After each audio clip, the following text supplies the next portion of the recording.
अता तारड़ साहब, शुक्रिया आपके वक्त का।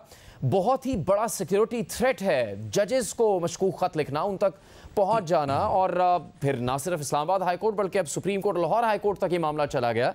इतने संगीन मामले के बाद ये बात सही है कि सुप्रीम कोर्ट के इल्म में है, वफाकी हुकूमत के कुछ इक़दाम सामने भी आए, लेकिन मजमूई तौर पर इस वक्त वफाकी हुकूमत और ख़ास तौर पर काबीना में क्या बात अब तक हुई है कि इतने बड़े सिक्योरिटी थ्रेट के लिए वफाकी हुकूमत क्या एक्शन लेगी?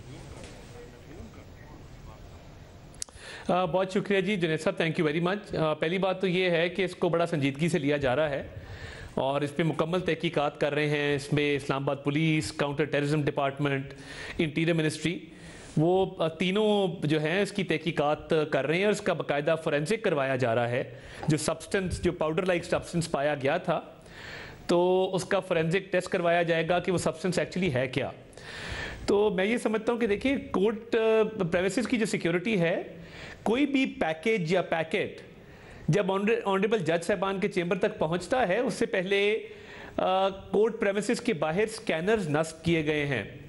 हमारा तो बतौर वकील भी कोर्ट में बहुत आना जाना होता है, तो एक बाकायदा एक फिल्ट्रेशन का प्रोसेस है जिसके थ्रू ये चीज़ें गुजरती हैं और वॉक थ्रू गेट्स नस्ब हैं।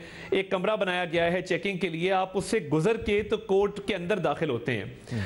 तो ये भी देखने वाली बात है कि जब ये ऐसे पैकेट रिसीव होते हैं, तो जब एक एक्सपेंस करके स्कैनर्स नस्ब किए गए हैं, तो फिर ये स्कैन क्यों नहीं किए गए, इसकी भी जिम्मेदारी का तयन होना चाहिए।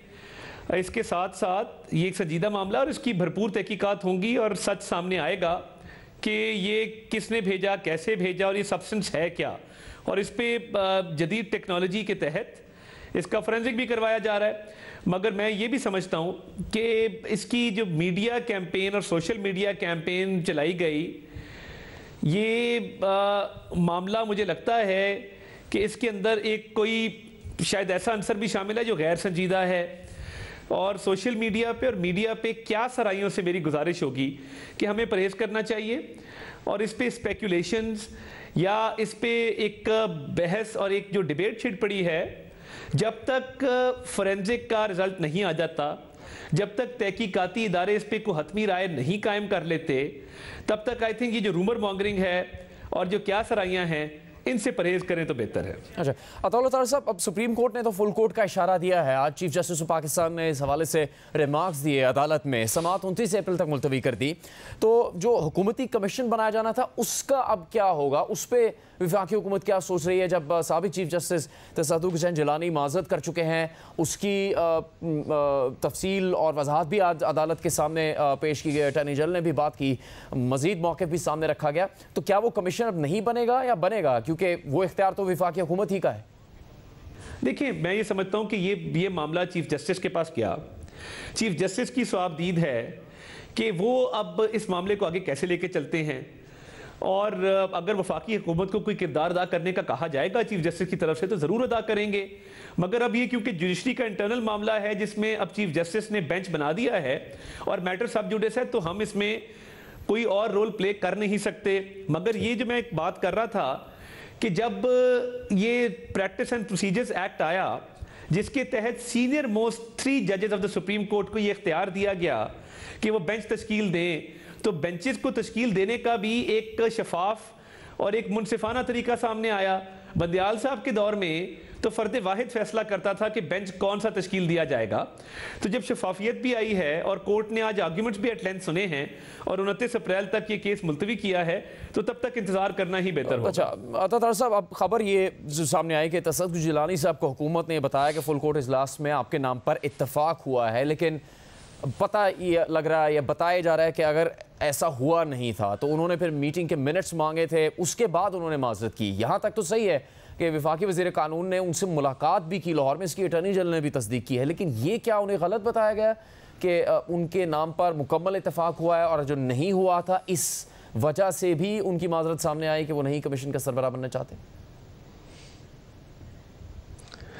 मैं नहीं समझता इसमें कोई हकीकत है। देखिए, एक मशावरत हुई चीफ जस्टिस ऑफ पाकिस्तान और वज़ीर आज़म पाकिस्तान के दरमियान, और उसमें यह तय पाया कि एक कमीशन बनाया जाएगा और कोई भी नेक नाम और अच्छी शोहरत के हामिल साबिक जज या साबिक चीफ जस्टिस से बनाया जाएगा, जिसके बाद काबीना में डिस्कशन हुई और तसद्दुक़ जिलानी साहब का नाम काबीना ने फाइनल किया और उनकी रजामंदी ली उनसे और उन्होंने रजामंदी का इजहार किया। तो देखिए, जब रजामंदी का उन्होंने इजहार कर दिया, उसके बाद मैं समझता हूँ कि हमारी तरफ से तो तमाम जो लवाजमात थे वो पूरे किए गए, कानूनी तौर पे भी और जो एक मशावरत के आदाब होते हैं उसके तहत भी। तो मैं नहीं समझता कि ऐसी कोई बात है कि खुदा ना खास्ता कोई मशावरत नहीं हुई या ये तय नहीं हुआ कि कोई जज होगा या साबिक चीफ जस्टिस होगा या नाम पे जो काबीना में मशावरत हुई है वो बिल्कुल क्लियर था। तो इस पर कोई अभाम नहीं है किसी किस्म का। ठीक है। अच्छा अता साहब, अब फरवरी में इंतखाबात हुए, उसके बाद हुकूमत भी बन गई, फिर आपको पता है नए सदर भी आ गए, सेनेट के इलेक्शन भी जिस हद तक हो सकते थे हो गए, खैबर पख्तूनख्वा का मामला भी सिर्फ रहता है, बहुत से मराहिल मुकम्मल हो चुके हैं और चैलेंजेस सामने आ रहे हैं कि जजेस को मशकूक ख़त भेजे गए, जजेस इस्लामाबाद हाई कोर्ट के शिकायत कर रहे हैं कि उनके काम में मदाखलत की जा रही है। हुकूमत का जवाब अब तक जो साबित हो रहा है वो है सोशल मीडिया प्लेटफॉर्म एक्स पर पाबंदी लगाना, यानी उधर ख़त भेजे जा रहे हैं, मशकूक ख़त, उनके अंदर मशकूक पाउडर मौजूद है। और हुकूमत का क्या जवाब है मुल्क के इन हालात में कि उस साबिक ट्विटर और एक्स को बंद रखा गया। अब अदालत में मामला चल रहा है, अदालत ने कहा कि 17 फरवरी से एक्स बंद है, मुसलसल अदालतों के फैसले आ रहे हैं। आज भी इस्लामाबाद हाई कोर्ट के अहम रिमार्क्स थे, इस पर आपकी हुकूमत कहती है कि ये एक सिक्योरिटी थ्रेट है। वो जो ख़त भेजे जा रहे हैं जजेस को, मशकूक ख़त भेजे जा रहे हैं, धमकी आमेज़ ख़त भेजे जा रहे हैं, वो थ्रेट नहीं है। ये जो सोशल मीडिया प्लेटफॉर्म है ये थ्रेट बन गया है वफाकी हुकूमत के लिए सबसे बड़ा। कैसी अजीब सी बात है तार साहब, यही मौक़िफ़ है वफाकी हुकूमत का? नहीं देखिए, कतन अजीब बात नहीं है। एक तो देखिए, एक्स केयर टेकर के दौर में पाबंदी लगी, ये चीज़ क्लियर कर दें कि ये पाबंदी हमने आके नहीं लगाई या हमारी वफाकी हुकूमत ने आके नहीं लगाई। हाँ, इसको बरकरार रखा गया, वो अपनी जगह दुरुस्त है। पाबंदी पहले से मौजूद थी, वो बरकरार रही। देखिए, मैं ये समझता हूँ कि जजेस वाले मामले की भी तहकीकात हो रही है, पाउडर की और इस लेटर की। उसमें फोरेंसिक और जदीद टेक्नोलॉजी मैंने आपको अर्ज़ किया कि वो डिप्लॉय की जा रही है, वो बिल्कुल क्लियर हो जाएगा कि ये क्या मामला है और ये संजीदा मामला है। इस पे मैंने जैसे कहा कि सोशल मीडिया और मीडिया के ऊपर क्या सारियाँ हमें नहीं करनी चाहिए, हमें वेट करना चाहिए कि कोई इसका नतीजा निकल आए।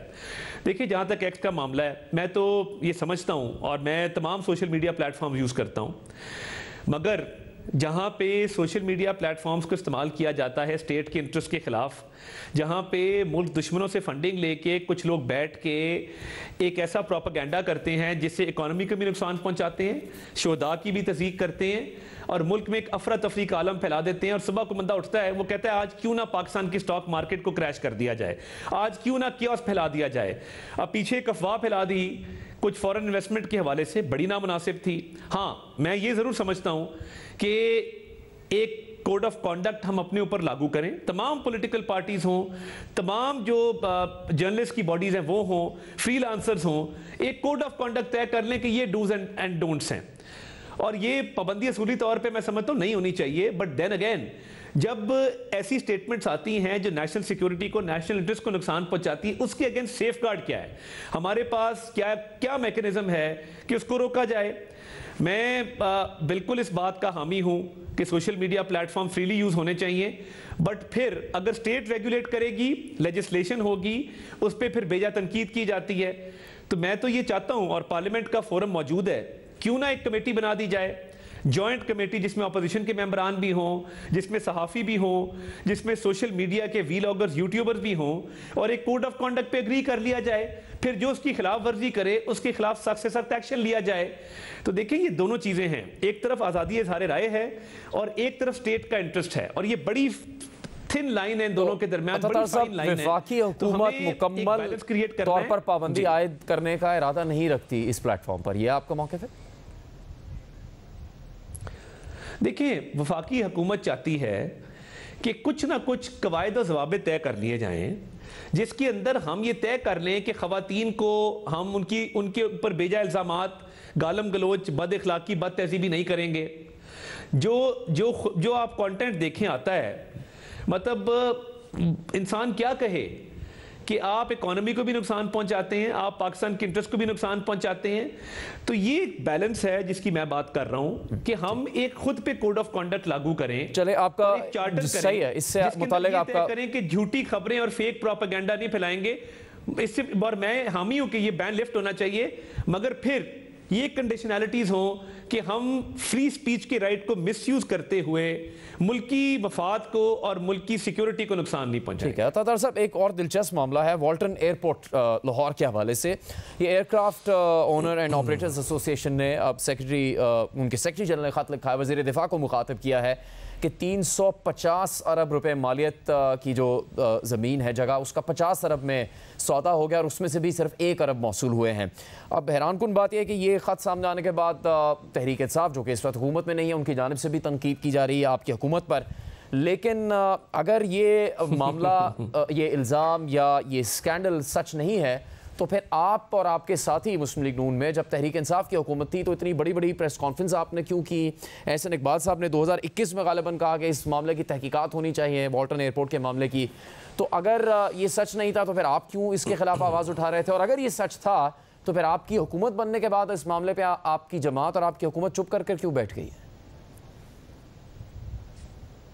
देखिए, मैं ये समझता हूँ मेरी प्रेस कॉन्फ्रेंसेज ऑन रिकॉर्ड मौजूद हैं, और जब ये इमरान खान साहब रूडा का प्रोजेक्ट कर रहे थे या इमरान खान साहब ये वॉल्टन एयरपोर्ट का प्रोजेक्ट कर रहे थे और एक सेंट्रल बिजनेस डिस्ट्रिक्ट बन रहा था, तो मैं तो तब इसके खिलाफ बड़ी आवाज़ उठाई और कहा कि जी ये औने पौने इसको बेचा जा रहा है और ये बिल्कुल मार्केट वैल्यू से बहुत कम रेट पे दिया जा रहा है और ये ज्यादती है। और वो प्रेस कॉन्फ्रेंसेज आप सोशल मीडिया पे देखें, हर जगह पे मौजूद हैं, हमारे पास भी है। तो मैं ये समझता हूँ कि एक तो ये कॉन्ट्रैक्ट, जी बिल्कुल, आप बिल्कुल चला दीजिएगा उसको। ये कॉन्ट्रैक्ट एक तो देखिए ये इमरान खान साहब के दौर में हुआ और उसकी जो पेमेंट्स हैं जो रिसीव होनी हैं उस पर एविएशन डिवीजन देखेगा कि जी कितनी डेफर्ड पेमेंट्स हैं, पेमेंट स्केड्यूल क्या था, कॉन्ट्रैक्ट में क्या टर्म्स तय हुई थी और कहाँ पे कमी कोताही है, उसको पूरा किया जाएगा। मगर हैविंग सेड दैट, हम ये समझते हैं कि उस दौर में जब इमरान खान साहब ये काम कर रहे थे और उनकी हुकूमत हर जगह पे ज़मीनों का कारोबार कर रही थी, उन्होंने बहुत गलत किया बहुत सारी जगहों पे, उनको इस तरह नहीं करना चाहिए था और उसकी तहकीकात भी हुई। तो इस पे जो कमी कोताही है, देखें जब एक कॉन्ट्रैक्चुअल ऑब्लिगेशन अक्रू कर गया और एक हुकूमत के और एक कंपनी के दरमियान कर गया, अब उसमें कॉन्ट्रैक्चुअल टर्म्स को देख के जो हो सका वो करेंगे और उस पर अगर पेनल्टी बनती हुई या उस पर अगर कोई उसके करेक्टिव मेजर्स लेने हुए, रिमीडियल मेजर्स लेने हुए, वो लेने चाहिए।